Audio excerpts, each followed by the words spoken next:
La famille de Megan Trussell, étudiante de 18 ans retrouvée morte dans la neige, demande la réouverture de l'enquête, soupçonnant un acte criminel. Engageant un détective privé, ils reçoivent des informations prometteuses et affirment que la scène ne concorde pas. Se pourrait-il qu'il y ait plus en jeu que ce que les autorités ont conclu jusqu'à présent? Nous allons nous entretenir avec les parents de Megan, ainsi qu'avec un médecin légiste professionnel pour peut-être obtenir plus de réponses. Bienvenue dans Sidebar de Law and Crime, je suis Jesse Weber. Nous le savons, Megan Trussell, âgée de 18 ans, est décédée en février, environ 6 mois après le début de sa première année à l'Université du Colorado à Boulder. Nous le savons, mais alors que nous parlons d'elle aujourd'hui et de la mise à jour que nous devons partager aujourd'hui, il n'y a clairement pas de consensus sur ce qui lui est arrivé. Les parties ne sont pas toutes d'accord. Les autorités affirment une chose, mais la famille de Megan pense qu'il se passe tout autre chose. Et en fait, je vais parler à ses parents, Joe Trussell et Vanessa Diaz, dans un instant. Je vais aussi consulter un médecin légiste pour mieux comprendre ce qui s'est passé ici. Revenons un instant au 9 février 2025. Megan quitte le campus après s'être apparemment disputée avec sa colocataire de l'époque, Alice Strickland, qui d'ailleurs a récemment parlé au magazine People. Et nous allons parler de ce qu'elle a dit. Mais les images de surveillance montrent même Megan quittant le campus, portant un pantalon de yoga sombre, une veste bleue et des baskets blanches. Souvenons-nous des baskets blanches. À présent, Megan ne répondait plus à ses parents. Elle a été déclarée disparue le 12 février, et le 15 février, les gardes forestiers ont trouvé le corps gelé de Megan recouvert de neige dans une zone isolée près de Boulder Canyon Drive, à côté d'un conduit d'évacuation et d'un ruisseau en dehors de la ville. Et ce que les autorités ont d'abord décrit comme, je cite, un terrain difficile d'accès qui nécessitait une évacuation technique, y compris le besoin de faire du rappel. Et tout ce qu'il pouvait voir, c'était ses cheveux et son visage dépassant de la neige. Avançons jusqu'au mois de mai. Les bureaux du shérif et du coroner du comté de Boulder ont annoncé dans une déclaration conjointe qu'après autopsie, Megan est décédée. Citation, à la suite des effets toxiques de l'amphétamine. C'est d'ailleurs dans l'Adderall que la famille de Megan a confirmé qu'elle avait pris.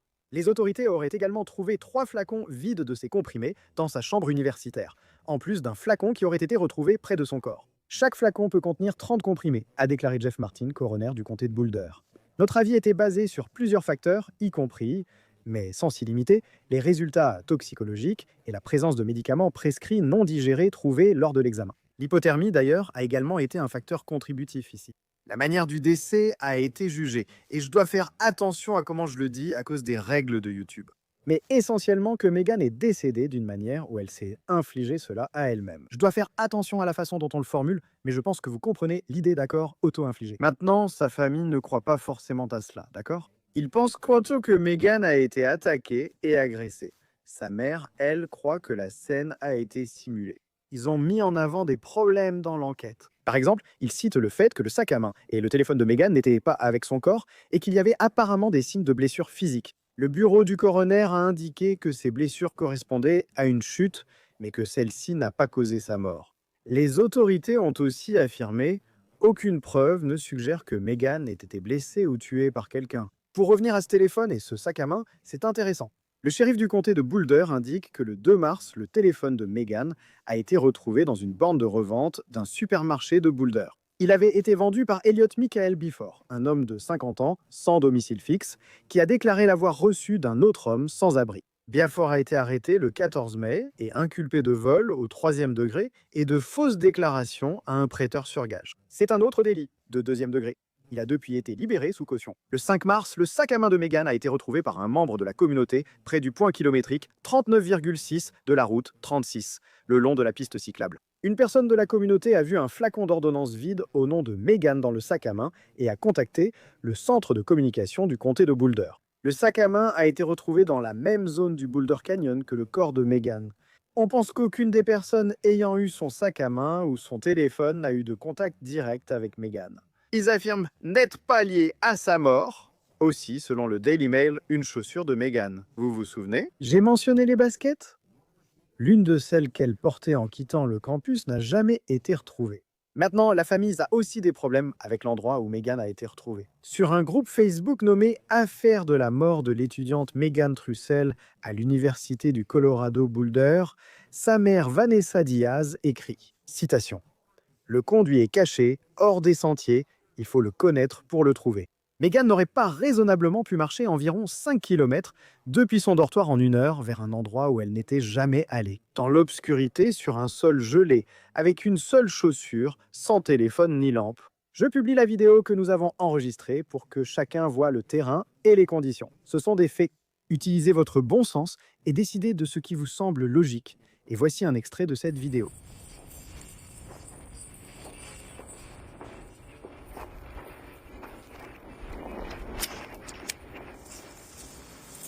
Pour être clair, personne n'a été arrêté. Personne n'a été inculpé en lien avec la mort de Meghan, car les autorités disent que personne n'est responsable. Ensuite, il y a l'ex-colocataire de Meghan, mademoiselle Strickland, mentionnée plus tôt, qui a donné une interview à People.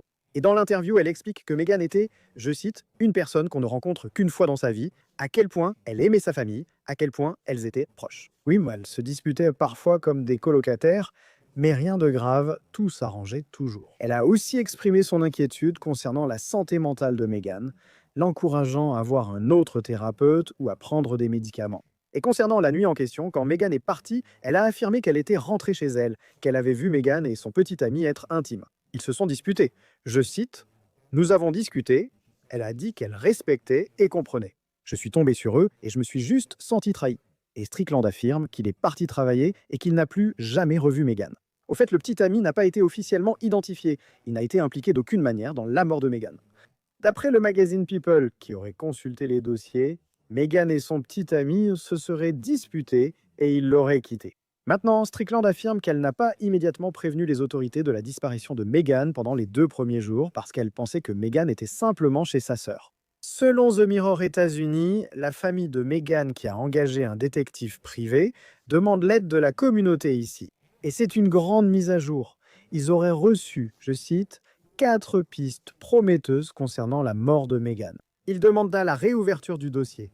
J'y reviens dans un instant. Cependant, le bureau du shérif du comté de Boulder s'est mis sur la défensive, déclarant au Daily Mail que la cause du décès de Meghan avait été déterminée. Citation sur les preuves disponibles et les faits liés à cette enquête. Un porte-parole a déclaré: « Le shérif Curtis Johnson affirme que ses équipes ont mené une enquête approfondie sur la mort de Meghan avec toutes les preuves disponibles. La situation était tragique et la famille est très impliquée dès le début. Les employés du shérif, les enquêteurs du coroner et du procureur ont rencontré plusieurs fois les avocats de la famille Trussell à la demande des parents de Meghan. Comme pour toute affaire, le bureau du shérif évaluera toute nouvelle preuve qui pourrait apparaître et déterminera si une enquête supplémentaire est justifiée. Une cagnotte GoFundMe a été créée au nom de Vanessa, la mère de Meghan, pour collecter des fonds. Pour faire avancer cette enquête essentiellement privée, il collecte des fonds, notamment pour une autopsie privée, des frais juridiques, des experts enquêteurs privés et des analyses en laboratoire. Déjà plus de 85 000 $ ont été récoltés. Et une pétition a été lancée sur change.org. L'enquête initiale aurait été entachée d'erreurs et d'omissions, sans explorer en profondeur toutes les pistes et preuves, pour plus de clarté et de justice. Ce n'était pas simplement une petite erreur, c'était une mauvaise gestion qui exige une enquête renouvelée, rigoureuse et transparente. La communauté, sa famille et ses amis sont tous d'accord pour dire qu'une réouverture de l'enquête est essentielle, afin que toutes les pistes soient explorées avec le sérieux qu'elles méritent. Le communiqué ajoute: nous appelons le gouverneur Jared Polis à agir. En tant que gouverneur, il supervise le département de la sécurité publique, responsable du bureau d'enquête du Colorado. Nous l'exhortons à faire intervenir le bureau d'enquête du Colorado et à revoir l'enquête bâclée menée par le bureau du shérif du comté de Boulder sur l'affaire de Meghan. Mort? Très bien, j'invite maintenant 2 invités spéciaux. Je suis avec les parents de Meghan, Joe Trussell et Vanessa Diaz. Merci à vous deux d'être venus. Je tiens d'abord à vous présenter mes sincères condoléances. Je suis vraiment désolé que vous deviez continuer à enquêter là-dessus et que vous soyez obligé d'en parler encore. Je sais que ce n'est pas facile et j'apprécie vraiment que vous preniez le temps, mais c'est très important. Alors merci beaucoup à vous deux. Je voulais commencer par vous demander à tous les deux comment vous allez en ce moment. Vanessa, je vais commencer par toi. Comment tu vas? Comment tu tiens le coup? Je vais bien. Il y a des bons jours et des mauvais, bien sûr. J'ai pris un congé assez long de mon travail et maintenant je suis de retour pour la nouvelle année scolaire et heureux d'être de retour. Mais Joe et moi avons désormais 2 emplois à temps plein, menons l'enquête et travaillons aussi. Spindles et... Oui. Et Joe, Et toi? Ça va, tu sais. Je pense que l'ampleur de ce qui s'est passé restera avec nous pour toujours. Donc, je n'ai pas de illusion que rien n'effacera ça. Je le gère à mon rythme. Cette affaire est un problème qui exige beaucoup de concentration. C'est du bricolage. Vanessa et moi apprenons sur le tas, submergés d'informations. On tente de comprendre une enquête et comment résoudre cette affaire. Et j'ai déjà exposé beaucoup de choses, et j'espère que vous pourrez tous les deux compléter certains éléments, au fur et à mesure que nous avons ces nouveaux développements, et selon la direction que pourrait prendre l'enquête. Avant d'entrer dans tout cela, si vous le pouvez, je vais m'adresser à chacun de vous. Comment était Megan? Et quelle était votre relation avec elle? Vanessa, je vais commencer avec toi. Megan était une personne incroyablement créative, attentionnée, gentille et prévenante. C'était ma compagne de voyage préférée, bilingue en anglais et espagnol comme moi. On faisait tout ensemble. Nous faisions beaucoup ensemble. Nous étions proches. Elle me manque chaque jour. Son sourire, son rire. Elle avait toujours une blague, faisait rire tout le monde. Et elle avait ce don de faire sentir aux gens qu'ils étaient Biggie la personne la plus importante pour elle, comme s'ils étaient de ses préférés. Et oui, il y a beaucoup de gens qui souffrent vraiment depuis qu'elle est partie. C'est l'impression que j'ai eue en faisant des recherches sur toute cette histoire et en apprenant davantage sur votre fille. J'ai ressenti à quel point elle était spéciale et comment elle a touché la vie de tant de personnes. Et à quel point les gens tiennent à comprendre ce qui s'est passé ici. Joe, et vous, qu'en pensez-vous? Vous savez, Megan, elle était géniale. C'était vraiment une personne formidable à côtoyer. Et elle avait un vrai sens intuitif de l'humour. Elle savait lire une pièce et anticiper quelle blague fonctionnerait. C'était un génie de la culture pop. Vous savez, son goût pour les films, la musique, la littérature et l'art était bien au-delà de son âge. Elle était extrêmement avancée à ce niveau-là et ça la rendait vraiment agréable à côtoyer. Et c'est vraiment ça qui me manque, vous savez, c'est de pouvoir lui parler de films, lui faire découvrir de la musique et d'avoir son avis, ses opinions très tranchées sur ce genre de choses. C'est un grand vide à combler, vous savez, et on n'y arrivera jamais. Je suis sûr que je veux approfondir un peu plus l'affaire et je veux aussi approfondir un peu plus l'enquête. J'en ai déjà parlé, mais je souhaite plus de clarté ici. Vanessa, quelle est ta théorie sur ce qui est arrivé à Megan? Je comprends que tu crois qu'elle a été attaquée. Quelles sont les circonstances à ce que tu crois à ce stade? Qu'elle a quitté le campus? Comment elle a fini là où elle a été retrouvée? À quel moment a-t-elle été attaquée? Je veux dire, si tu... Et à quoi nous devrions réfléchir? Ouais, donc elle a eu un désaccord avec sa colocataire. Sa colocataire était en fait, Megan passait un moment seule avec son petit ami dans sa chambre universitaire. Sa colocataire devait travailler jusqu'à 11h30. La colocataire les a surpris en revenant dans la chambre universitaire vers 9h, je crois. Elle n'est pas censée quitter le travail pour sa pause de 15 minutes, mais elle l'a fait. Elle dit avoir surpris Megan et que son petit ami s'est énervé car il était présent pendant un moment intime. Et il n'y a pas vraiment eu d'altercation physique, mais tu sais, il y a eu des échanges de mots. Le petit ami ne voulait pas d'histoire, alors il a demandé une pause et est parti. Tu sais, elle était vraiment triste pour ça, j'en doute pas. Donc depuis, je pense, même depuis la dernière fois qu'on a fait une interview, j'ai en fait pu revoir les enregistrements vidéo d'elle sur les caméras de surveillance du campus. Une enquêtrice avait rapporté qu'elle avait l'air bouleversée, qu'elle se promenait comme un peu au hasard. Et ce n'est pas vrai. J'ai vu la vidéo, elle marche normalement, sans essuyer de larmes ni regarder son téléphone. Ensuite, elle quitte le campus. Donc la dernière image d'elle la montre descendant ce qu'on appelle le Buff Walk à Boulder, et c'est la dernière image d'elle. Les rapports indiquent qu'elle a marché soit le long d'Arapahoe, soit de Walnut, parce que son téléphone a été localisé là-bas. La police du CUPD de Boulder a frappé à toutes les portes et demandé les vidéos aux entreprises du secteur. Personne ne l'a vue sur les caméras. Il y avait des caméras de rue comme des caméras de circulation. Personne. Elle n'a jamais été détectée sur aucune caméra. Donc, ce que je pense qu'il s'est passé, c'est qu'elle a été attaquée soit sur le Buff Walk, soit juste après le Buff Walk. Son sac à main est déchiré, cette couture a été arrachée. Je sais que la couture était solide car j'ai cousu ce sac pour elle moi-même. Comme passe-temps, j'ai une machine à coudre qui traverse 15 couches de denim. Donc j'ai super renforcé cette couture juste là et elle a été complètement arrachée. Et c'était aussi du fil super résistant. C'était comme un polyester très épais. Donc, pour que ça soit arraché, il faudrait une force de traction énorme. Et donc, il y a ça. Elle a des blessures. La plupart de ses blessures sont du côté gauche de son corps. Sa chaussure droite manque. En pensant à la façon dont elle a été tirée, il y a aussi la manche gauche de sa veste déchirée. Donc, vous savez, quelqu'un la tire vers la gauche, elle est arrachée de sa chaussure, elle tombe et se blesse ainsi. Et vous savez, c'est la partie où je n'ai absolument aucune idée de ce qui lui est arrivé après. Mais personne ne se suicide en cassant ses dents, en déchirant son sac ou en arrachant la manche de sa veste. Cela n'arrive tout simplement pas. Leurs blessures ne correspondent pas à un suicide. La quantité d'adéral qu'elle a dans son corps, dans son sang, dans son estomac et son œsophage et dans son sang n'a aucun sens.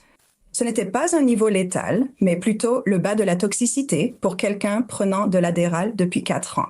Il est aussi très rare qu'une personne se suicide seulement sous amphétamine, comme l'adéral. Il n'existe d'ailleurs aucune statistique à ce sujet. Pour l'instant, j'ai seulement trouvé Megan pour le comté de Boulder. On ignore comment elle est arrivée au canyon. Son téléphone a émis un signal dans le parc à 10h36, puis une incohérence apparaît lors d'un signal plus haut dans le canyon. Le détective a aussi noté qu'elle semblait bouleversée. Ses horaires sont contradictoires avec le dernier signal de son téléphone. Donc, je demande en fait ces données spécifiquement au FBI. Quand on dit que le FBI aidait la CUPD, en réalité, ils ont seulement fourni les données de localisation du téléphone. Personne n'était présent sur place. Tout passait par email entre la CUPD et le FBI. Donc, la CUPD manque actuellement de transparence sur ces infos. Je ne sais pas pourquoi, mais ils me disent de demander directement au FBI. Une conseillère pour les victimes nous aide actuellement. Il est difficile d'établir une chronologie avec des rapports de police inexacts et l'absence de partage de données réelles. Il y a d'autres problèmes, mais je ne sais pas combien de temps il nous reste, mais Non, je comprends. Il y a des contradictions car les autorités affirment que ces blessures correspondaient à la chute, non? Ce n'était pas compatible avec une agression. Joe, avant de te donner la parole, Vanessa, quand tu as exprimé tes inquiétudes, quand tu as dit aux autorités que cela n'avait pas de sens, quelle a été généralement leur réponse, à part peut-être te mettre des bâtons dans les roues? Comme tu l'as dit, ils ne donnent pas les infos dont tu as besoin. T'ont-ils juste répété qu'ils restent sur leur version et que tu as tort? Sont-ils déjà entrés? Est-ce qu'ils prennent au sérieux ce que tu découvres et ce que tu dis? non, ils n'écoutent pas du tout. La dernière fois que nous avons réellement parlé à la médecin légiste, c'était le 14 juin. Nous avions posé des questions précises sur les blessures. Et vous savez, vous voulez savoir ce qu'elle a dit. Elle a dit, OK, je ne peux pas spéculer, mais cela n'a pas contribué à sa mort, donc je ne vais pas spéculer. Elle a dit, c'était une chute, mais ce n'est pas comme une simple chute ordinaire, vous voyez? Une autre médecin légiste me l'a dit à Crime Weekly. Elles sont partout sur son corps. Ils ne peuvent pas dire que c'était dû à une chute, mais sous pression, elle a reconnu ne pas vouloir spéculer. Et je me dis, n'est-ce pas ton travail? N'est-ce pas ton travail de me dire ce qui s'est passé? N'est-ce pas ton travail d'expliquer comment ces blessures sont arrivées, quoi? Au lieu de deviner ce qu'ils ont vu dans son estomac et son œsophage, il y en avait tant que cela a causé une hémorragie et bouché l'œsophage. Je ne connaissais aucun de ces termes auparavant de tout cela. Et quand tu quantifies réellement, c'est des maths simples. J'avais une amie pharmacienne qui a vérifié pour moi, et tout ce qu'il y a dans son estomac représente entre 3 et 5%. Lors de cette réunion, la pathologiste a conclu à un suicide, s'appuyant sur la grande quantité de résidus de comprimés trouvés dans l'estomac et l'œsophage. Que c'était un acte volontaire, comme si elle avait vraiment voulu se suicider. Eh bien, voilà le problème. Quand on calcule, quand on fait les mathématiques, cela représente 3 à 5% de tout ce volume, peu importe ce que c'est. Donc, il n'y a aucune autre substance dans son organisme, rien d'autre n'est apparu à la toxicologie. Ils m'ont assuré qu'ils vérifient l'arrivée de nouveaux médicaments ou de toute substance sortant du cadre habituel. Vous savez, des drogues que les gens consomment de façon abusive, et j'ai aussi des questions à ce sujet. Ils n'ont aucune curiosité non plus. Par exemple, ils m'ont dit que si je voulais savoir ce qu'il y avait dans cette masse, je pouvais la faire analyser moi-même. Mais ce que je veux dire, en fait, c'est que je me fiche de ce qu'il y a dedans. Vous m'avez dit que tout était basé uniquement sur le volume de matière des comprimés. C'est comme un puzzle de 100 pièces, dont 5 sont de l'adéral et le reste. Donc, vous avez basé une conclusion de suicide sur une supposition, sur quelque chose que vous avez regardé, estimé à l'œil, et vous vous êtes dit « Oh oui, c'est un suicide ». Ce n'est pas de la science. Maintenant, Joe, il est rapporté que la famille a reçu 4 pistes prometteuses concernant ce qui est arrivé à Megan. Je ne sais pas si tu peux partager ce que c'est, mais tout ce que tu peux nous dire sur ces pistes potentielles, qu'est-ce que tu peux nous dire? Eh bien, tu sais, il est important de noter que nous avons reçu des centaines de pistes et qu'elles doivent toutes être vérifiées et certaines sont un peu farfelues. Nous avons sensibilisé la communauté sans-abri à Boulder. Pas forcément parce que nous pensons que quelqu'un de la communauté sans-abri était impliqué, mais à cause de l'endroit où le corps de Megan a été retrouvé, c'est un campement de sans-abri bien connu. L'été dernier, nous avons commencé à monter là-haut pour distribuer des colis de soins. Notre système de soutien est excellent. Des personnes ont tout donné pour qu'on aille rencontrer la communauté sans-abri à Boulder et voir s'ils savent quelque chose. C'est de là que proviennent plusieurs informations sur lesquelles nous travaillons. Nous ne pouvons pas en parler pour l'instant. Nous avons l'impression d'avoir franchi un cap le mois dernier, même si c'est difficile à dire car les choses évoluent chaque mois. Chaque jour réserve des surprises. Il se passe toujours quelque chose, mais nous avons pris une nouvelle direction ici. Certains indices pourraient être précieux. Nous cherchons une résolution. Deux choses, Megan ne s'est pas suicidée. Quelqu'un est responsable. Ce sont les seules choses qui comptent pour moi dans toute cette histoire. On a toutes ces couches de problèmes à gérer en plus. Aider la communauté des sans-abri à Boulder en donnant pour recevoir pourrait nous être utile ici. Et pour être clair, pas besoin de me donner de nom. As-tu ta propre liste potentielle de suspects, des personnes identifiables que tu as partagées avec les forces de l'ordre, que tu connais à ce stade, mais que tu ne partageras pas? Eh bien, il est important de noter que les forces de l'ordre considèrent cela comme un suicide et que l'affaire est classée. Tetsuba? Quand je dis fait maison, c'est nous, notre détective, avocat, groupe et système de soutien. Nous faisons cela, pas les forces de l'ordre. Bien sûr. Donc, nous devons faire cela de manière indépendante. Nous sommes obligés de le faire. Je ne sais pas comment faire, mais nous avons un très bon détective privé qui, lui, sait comment s'y prendre. Je voulais vous interroger sur le détective privé que vous avez engagé. Que pouvez-vous dire sur son travail? Il est extrêmement enthousiaste et motivé, et je pense que c'est le plus important. Il a des objectifs vraiment solides. Il est tout à fait en accord avec ce que nous voulons faire. Vanessa, on a plus parlé avec lui, elle peut sûrement en dire plus. Je veux aussi préciser que nous ne savons pas ce que nous faisons. Nous avions déjà engagé un détective privé, mais il n'a pas fait le travail attendu. Moi et certains amis sommes très doués pour fouiller les données et analyser les statistiques, n'est-ce pas? Nous avons besoin de quelqu'un qui soit sur le terrain, qui soit prêt à sortir et à parler aux gens, à frapper aux portes, à filer des personnes si nécessaire. Et vous savez, quand je l'ai interviewé au téléphone, il m'a dit qu'il était totalement partant et qu'il enverrait le contrat avant même que je le signe. Il était déjà sur place et pour moi, c'est déjà la moitié du travail que de réussir à amener les gens sur le lieu. Parce qu'une fois que les gens y vont et voient l'endroit, ils se rendent compte qu'il n'y a aucune chance qu'elle soit arrivée là toute seule. Même ceux qui viennent de là-bas ne trouvent pas cet endroit. Le fait que cet homme soit monté en voiture là-haut et ait demandé uniquement selon une localisation sur la carte, et puis il m'a appelé pour me dire « Ok, je crois que je suis là, mais je ne sais pas si je suis vraiment là. » Il est poussé par la curiosité. Il ne pense absolument pas que c'était un suicide, et tu sais, il est en contact avec moi par texto. D'autres préoccupations sont apparues que je préfère ne pas partager pour l'instant. Mais il s'en charge pleinement. Tu sais, qu'on a eu un petit contretemps. On n'a pas démarré aussi vite qu'on l'aurait voulu, mais je pense que maintenant, on est lancé. Il y a déjà ces 4 pistes sur lesquelles il travaille. Je voulais vous demander à tous les deux, il y a une mise à jour. C'est au sujet de la colocataire de Megan, Alice Strickland. Elle a donné une interview au magazine People. Elle a fait des commentaires concernant Megan, sa relation avec Megan la dernière fois qu'elle l'a vue. Elle a également fait des commentaires selon lesquels Megan aurait pu avoir des problèmes de santé mentale. Je ne sais pas si vous avez eu l'occasion de voir, de lire ce qu'elle a dit dans cette interview. Mais Joe, je voulais avoir ton avis sur le fait qu'elle se soit exprimée publiquement. Eh bien, tout d'abord, Halle, elle a tout à fait le droit de dire ce qu'elle veut, et j'accueille volontiers tous les commentaires qu'elle a à faire. Cependant, je dois dire que cet article était complètement inexact. Je ne peux pas vraiment vérifier. En le lisant, rien ne semblait avoir de sens. Vous savez, Megan et Halle se connaissèrent depuis 5 mois, c'est tout. Certaines informations données par Halle dans l'article sont inexactes. Elles n'ont tout simplement aucun sens. Vous savez, sans trop parler de Halle, mais elle n'a jamais signalé la disparition de Megan. Elle ne nous a jamais aidés dans les recherches. Elle n'a pas aidé à distribuer des prospectus. Rien de tout cela. Nous avons eu peu de contact avec elle. Sa motivation à parler au magazine People lui est propre. Donc, oui, honnêtement, je ne sais pas quoi faire à propos de Hailey. Et je veux juste ajouter que Hailey est la seule à vraiment connaître Meghan. Vous savez, il y a plein de détectives en herbe qui commentent nos articles. Et on a appris à ne pas lire les commentaires des gens. Mais c'est la seule personne qui connaissait vraiment Meghan, qui parle de suicide.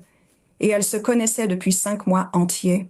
Et cette relation était très instable du point de vue de toute sa famille et de ses amis. Même son petit ami vous le dira. C'est important, Vanessa. Je veux clarifier les faits quand elle en parle ou y fait allusion. L'idée que Meghan avait des problèmes mentaux et devait consulter un nouveau thérapeute ou prendre un médicament. De ton point de vue, du point de vue des amis, est-ce totalement en dehors de tout ce que tu as jamais observé chez Meghan? Je vais commencer avec toi, Vanessa. Oui, absolument. Et tu sais, Meghan n'avait pas besoin d'une nouvelle thérapeute. Meghan adorait sa thérapeute, mais elles avaient une super relation. Elle était en congé maternité. Ce samedi 8 février, elle a écrit à Meghan. Je suis de retour, reprenons la thérapie. Et je te promets que Meghan aurait été ravie de ça. Elle l'adorait. Elles s'entendaient bien et Meghan puisait du réconfort, travaillant aussi sur elle. Au début, c'était juste des histoires de filles à l'école. Tu sais, quand Joe et moi nous sommes séparés, elle a travaillé dessus avec sa thérapeute. Et franchement, tout le monde devrait en avoir une, si tu veux mon avis. Santé mentale. Et quelque chose qui doit être pris en charge et dont il faut s'occuper. Oh non, la thérapeute de Meghan a débuté avec elle quand elle était mineure, donc tenue voilà, au signalement obligatoire. C'est-à-dire que si Meghan avait eu des idées d'automutilation, des pensées suicidaires ou quoi que ce soit de ce genre, la thérapeute aurait été obligée de le signaler. Et elle ne l'a pas fait parce que Meghan a traversé ce qui est difficile pour n'importe quel adolescent, la séparation de ses parents, et elle n'a jamais choisi la facilité. Elle a affronté chaque chose de manière très directe et elle l'a fait de façon très saine. En résumé, Meghan n'était pas suicidaire, ce n'était pas son genre, et elle avait une excellente relation avec sa thérapeute. Donc, qu'une étudiante de première année en psychologie donne une évaluation de la santé de Meghan au magazine People, c'est un peu déplacé.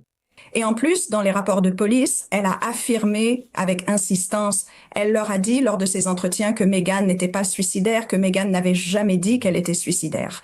Elle a dit quelque chose à propos de Meghan qui était contrarié par la politique. Ce qui, vous savez, était connu chez Meghan. Elle râlait parfois à propos de certaines choses politiques qui se passaient. Mais se suicider pour ça, je veux dire, c'est tout simplement hors de question. Et c'est exagéré, vous savez. C'est exagéré de la part de quelqu'un qui veut attirer l'attention un instant. C'est vraiment ce que je pense. C'est mon avis. Mais Donc Joe, les gens qui regardent ça, s'ils veulent t'aider, s'ils ont des informations, tout ce que vous pouvez obtenir. J'en ai déjà parlé. Une cagnotte GoFundMe et une pétition sur change.org ont été lancées. De nombreuses personnes contribueront financièrement, montrant combien les frais juridiques d'experts et de laboratoires sont élevés. Comment va la cagnotte, Joe? Et comment se passe la pétition sur change.org? La cagnotte GoFundMe se passe bien. Je veux dire, d'après ce qu'on a appris, le bureau du shérif du comté de Boulder a prélevé de l'acide désoxyribonucléique ou des échantillons d'acide désoxyribonucléique, des écouvillons, un kit de viol, tout ça, des preuves de la scène de crime, et n'a jamais rien testé. Ensuite, on se retrouve face à eux qui disent pouvoir prendre ces éléments et les tester. Mais ensuite, ça perturbe la chaîne de possession si jamais quelqu'un est, vous savez, si jamais quelqu'un est accusé. Donc, on a eu des problèmes avec ça. Mais aussi, vous savez, les tests acide désoxyribonucléique, c'est 25 000 €, rien que pour commencer. Et si vous regardez le volume pur de preuves qu'on devrait faire analyser, on parle de 100 000 $ ou plus. Je n'ai pas cette somme sur moi. Donc, chaque don sur GoFundMe aide, vous savez, les dons pour la communauté sans-abri à Boulder, ça aide vraiment beaucoup aussi. La pétition, vous savez, a commencé très fort et continue un peu à avoir sa propre vie. Après que de nombreux amis et membres de la famille l'ont signé, le bouche à oreille s'est répandu sur le campus de l'Université du Colorado à Boulder. Et beaucoup d'étudiants se sont manifestés. Et beaucoup d'étudiants mécontents qui estiment que ce n'était pas suffisant et ils ont signé la pétition. Mais pour moi, c'est essentiel que les étudiants soient informés de ce qui se passe.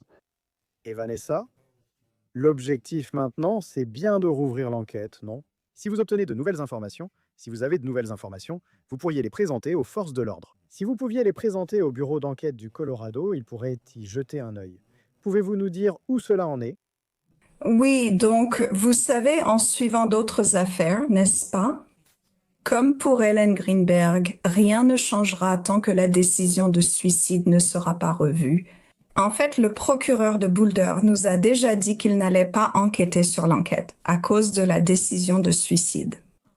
Les 4 bouteilles vides d'Adderall, et comme il l'a dit, c'était significatif. C'est frustrant parce que les gens ne semblent pas faire de recherche sur ce médicament. Elle avait un trouble du déficit de l'attention avec ou sans hyperactivité, était désordonnée et gardait ses bouteilles. Beaucoup de gens sont comme ça, donc tu la connais. Ils ont mené une enquête approfondie et le coroner a conclu à un suicide. Donc, tant que cela ne change pas, nous mettons un peu en pause la demande d'enquête auprès du bureau d'enquête du Colorado parce qu'une fois que cela aura changé, alors nous pourrons faire cette demande. Nous pourrons faire cette demande au gouverneur.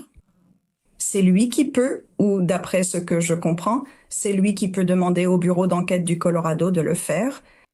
Cependant, je pense que personne ne le fera tant que la décision de suicide ne changera pas. Bien que, vous savez quoi, Hunter S. Thompson, ils viennent d'annoncer au Colorado qu'ils vont réexaminer la décision concernant son suicide, parce que sa femme l'a demandé. Donc c'est un peu comme, je suppose que Joe devrait commencer à écrire plus de livres pour atteindre le niveau de Hunter S. Thompson. Avoir une telle influence, amener quelqu'un à reconsidérer un suicide non remis en cause. Mais pour Megan, sa décision est vraiment discutable. Il n'y a pas de lettre de suicide, il n'y a aucun antécédent, il n'y a rien. Elle a des blessures.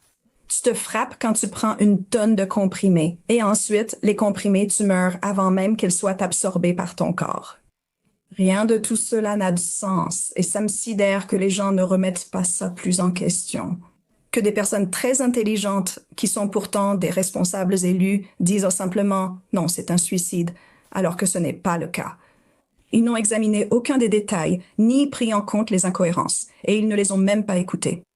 Eh bien, je vais te dire une chose, Joe Vanessa, tu n'es peut-être pas Hunter S. Thompson, tu n'es peut-être pas l'épouse. Ce que je peux te dire, c'est que selon mon expérience, quand une histoire attire l'attention et que beaucoup de gens s'y intéressent, et de dire ça, allez, c'est à ce moment-là qu'on voit une sorte de mise à jour, un certain changement. Donc je vais juste te dire, on pense à vous, tous les deux. Nos pensées et nos prières vous accompagnent, toi et ta famille. Nous allons continuer à suivre cette affaire de près.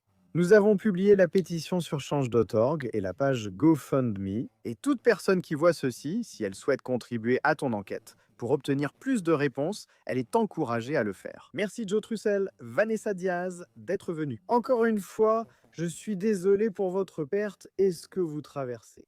Merci pour votre temps aujourd'hui. Nous vous en sommes reconnaissants. Merci à tous. C'est énorme. Très bien, je souhaite maintenant inviter quelqu'un sur qui nous comptons toujours. Quand nous avons ce genre de mystère, peut-être ces cas où il y a 2 versions différentes, nous essayons de comprendre. Je souhaite inviter le docteur Nada Rutherford, coroner du comté de Richland. Merci beaucoup d'être venu en parler. De votre point de vue, et évidemment vous n'avez pas pratiqué l'autopsie ici. Vous examinez les rapports ici, vous regardez les circonstances, mais vous avez l'expérience. Vous avez vu énormément de cas de ce genre. Y a-t-il quelque chose que vous voyez qui pourrait suggérer un acte criminel ici? Oui, il y en a. Donc, le fait que certains de ces objets aient disparu éveille certainement des soupçons dans mon esprit. Le fait qu'il lui manque une chaussure. Pourquoi lui manque-t-il une chaussure? Donc, je suis entièrement d'accord avec la famille sur le fait que quelque chose dans cette mort semble suspect.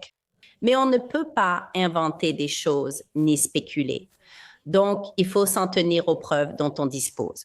Ce que l'autopsie nous révèle est si l'histoire, la façon dont le corps a été retrouvé, peu importe les idées que l'on peut avoir en tête, est-ce que ça a du sens? Et je pense que c'est là que parfois les familles en deuil peuvent se laisser submerger par certains de ces détails. En tant que professionnel de santé menant des enquêtes sur les décès, certains détails sont écartés, car cela ne correspond pas à nos constatations lors de l'autopsie. Permettez-moi de demander, pensez-vous que le décès soit lié aux amphétamines? L'hypothermie a été un facteur contributif ici.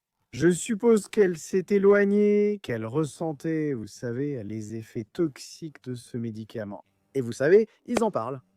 Les blessures ne sont pas compatibles avec une agression, mais plutôt avec une chute. Avez-vous une idée de la théorie derrière sa mort? Oui, donc chaque fois que nous voyons un rapport toxicologique, nous commençons à examiner les chiffres. Un simple test de confirmation montrant la présence de ce médicament ou de cette substance dans le corps ne suffit pas pour nous. Ce que nous recherchons également, c'est la quantité de ces substances. Encore une fois, il ne s'agit pas seulement des informations du sérum ou de l'échantillon de sang que nous avons. Qu'avons-nous vu lors de l'autopsie? Y avait-il donc des comprimés ou des fragments de comprimés dans la gorge, dans l'estomac? Y avait-il quelque chose qui aurait été cohérent avec ce type d'ingestion intentionnelle de ces médicaments? Lorsque nous enquêtons sur un acte criminel, surtout en cas d'effet toxique d'un médicament ou d'une drogue, ce que nous cherchons à voir, c'est y a-t-il des signes d'acte criminel autour de la bouche ou de la gorge? Est-ce que quelqu'un aurait pu la forcer à prendre ce niveau de médicament pour atteindre un niveau toxique? Donc, nous commencerions par examiner l'ordonnance. Quand a-t-elle été prescrite? Il y a combien de jours a-t-elle récupéré cette ordonnance? À quelle fréquence récupérait-elle son ordonnance? Qui lui prescrivait ce médicament? Avait-elle plusieurs sources où elle pouvait obtenir ce médicament? Nous rédigeons un rapport Scripps, il l'approuve et nous le renvoie. Puis, nous examinons les prestataires du médicament. Aurait-elle pu en avoir assez pour provoquer cet effet toxique? Et le taux, la quantité de ce qu'elle avait dans son organisme, est-ce que ça correspond à comme une ingestion accidentelle ou plutôt intentionnelle de la part de quelqu'un? Quand les taux deviennent très élevés, on pense à une ingestion intentionnelle. Serait-il difficile de mettre en scène une telle scène? D'après certains membres de la famille, il est possible que la scène ait été simulée. Les comprimés ont peut-être été forcés, soit en les faisant avaler de force, soit en les plaçant après coup, pour donner l'impression que c'était autre chose que ce que c'était réellement. Mettre en scène une scène est-il difficile ou évident? Je me pose la question. Voici ce que je dirais. Dans quel état étaient les comprimés et comment ont-ils été retrouvés? Était-ce juste des comprimés entiers qui semblaient n'avoir pas été métabolisés? Alors peut-être que cela indiquerait quelque chose, n'est-ce pas? Parce que je pourrais prendre de l'eau ou un autre liquide, mettre les comprimés dedans et te le verser dans la gorge ensuite. Mais ça ne change rien au fait que tu devais être suffisamment en vie pour métaboliser le médicament afin qu'il ait un effet toxique. Et je pense que c'est ce que la famille ne comprend peut-être pas. Il y a bien eu une ingestion de cette substance, quelle qu'elle soit. Est-ce que quelqu'un aurait pu la forcer à le prendre? Bien sûr. Est-ce qu'ils auraient pu l'écraser et le mettre dans une boisson? Bien sûr. Mais quand aurait-il eu le temps de faire ça? Elle disparaît. On ne la voit pas sur les caméras, puis on la retrouve. Juste elle. S'endormir dehors quelque part l'aurait rendue vulnérable et aurait pu faire d'elle une victime. Mais encore une fois, l'hypothermie est quelque chose qui peut causer la mort. Donc, je veux dire, il y a tellement de petits détails ici qui tirent la sonnette d'alarme, mais qui ne constituent pas forcément une preuve irréfutable, si tu vois ce que je veux dire. Qu'en est-il des blessures où la famille pense qu'elle a peut-être été attaquée, mais où les autorités semblent suggérer que les blessures proviennent d'une chute? En fait, la sous-coroner Colin Hancock dit que le corps de Meghan a été retrouvé à environ 6 mètres en bas de cette pente raide et rocheuse, qu'il y avait des blessures par choc, mais qu'elles étaient toutes compatibles avec une chute et qu'elles n'ont pas causé sa mort ni contribué à sa mort. Des pensées à ce sujet? Donc, si les blessures par choc avaient contribué à sa mort, l'autopsie l'aurait indiqué. Donc, elle aurait pu avoir une hémorragie cérébrale. Mais si ce n'était pas assez grave pour être mentionné comme cause de décès sur son certificat de décès, alors cela ne compte pas. Et les chutes étaient-elles compatibles avec des lésions post-mortem ou étaient-elles compatibles avec des lésions pré-mortem? Donc, encore une fois, ce sont des détails dans le rapport d'autopsie que je n'ai pas vus pour indiquer à quel moment de sa vie nous pensons que ces blessures sont survenues. Parce que nous avons des personnes qui tombent parce qu'elles sont sous l'influence de quelque chose. Mais la chute, les égratignures, échymoses et blessures par objet contondant n'ont pas causé leur mort. Et Doc, avant de vous laisser partir où elle a été retrouvée, la famille a souligné que c'est, et c'est vrai, une zone isolée.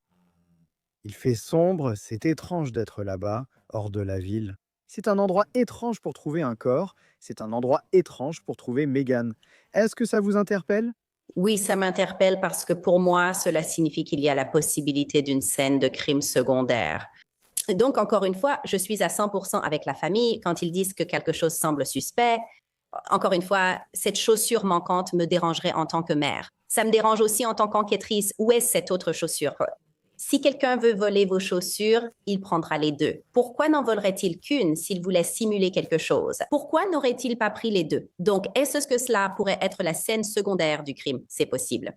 Les enquêteurs devraient, selon moi, approfondir l'enquête. Je suis totalement d'accord avec la famille quand ils disent « Regardez un peu plus en profondeur pour voir s'il n'y a pas autre chose qui pourrait clocher ici. » Non, c'est un bon point. Et docteur, avant de conclure, y a-t-il quelque chose à laquelle notre public devrait penser à ce sujet? Si vous pensez vraiment que quelqu'un a forcé une personne à prendre des comprimés, vous devez chercher des signes de blessures autour de la bouche, de la langue, des gencives. Regardez s'il y a des blessures de défense sur les mains, parce qu'il serait très difficile de faire avaler des comprimés même à une personne à moitié consciente. Elle s'étoufferait. Et donc, je voudrais absolument savoir, dans ce rapport d'autopsie, quels signes de lutte auraient pu indiquer qu'elle a été forcée, qui aurait pu montrer qu'on l'a forcée à prendre autant de comprimés. Merci docteur Nada Rutherford pour votre temps. Je vous suis très reconnaissant. Merci beaucoup. Voilà tout pour le moment sur Sidebar. Merci à tous de votre présence. Abonnez-vous sur YouTube, Apple Podcast, Spotify ou ailleurs. Suivez-moi aussi sur X ou Instagram. Je suis GC Weber, je vous reparlerai bientôt.